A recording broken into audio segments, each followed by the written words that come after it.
Happy Holi. मैं बाहर बैठी हूँ, अभी मैं यहीं से एक गाना गाऊंगी आज मैं। देखो उधर पेड़ है, उधर हमारी गाड़ी खड़ी हुई है और मैं अपने बिल्डिंग के बाहर बैठी हूँ। तो आज मैं यहीं से एक गाना सुनाऊंगी। ज़्यादा धीरे धीरे जोर जोर से नहीं गा रही हूँ, धीरे धीरे ही गाऊंगी। होली गीत। सखी होली खेलब बल जोरी बलम जी के चोरी से। सखी होली खेलब बल जोरी बलम जी के चोरी से। सखी होली खेलब बल जोरी बलम जी के चोरी से।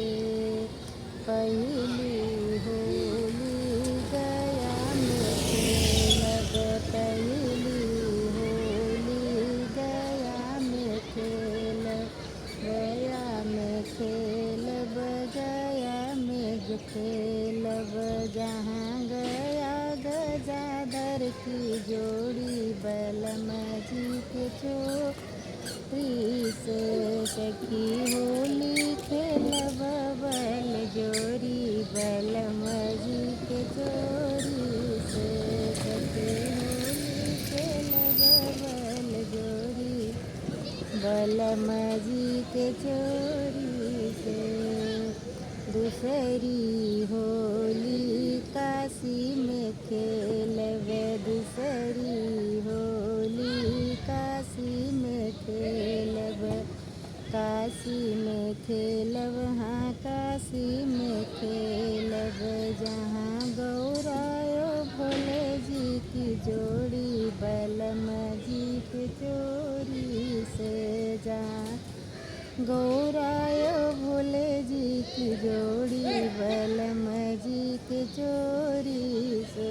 सखी होली खेलब बल जोरी बलम जी के चोरी से। सखी होली खेलब बल जोरी बलम जी के चोरी से।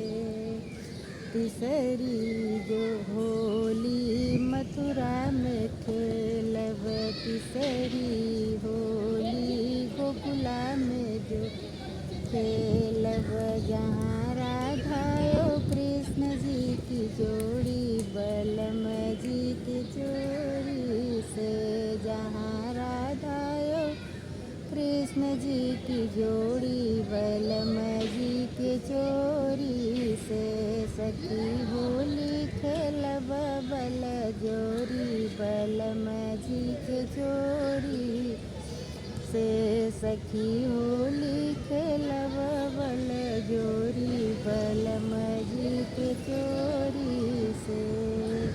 चौथी जो होली अयोध्या में खेलब, चौथी होली अयोध्या में खेलब।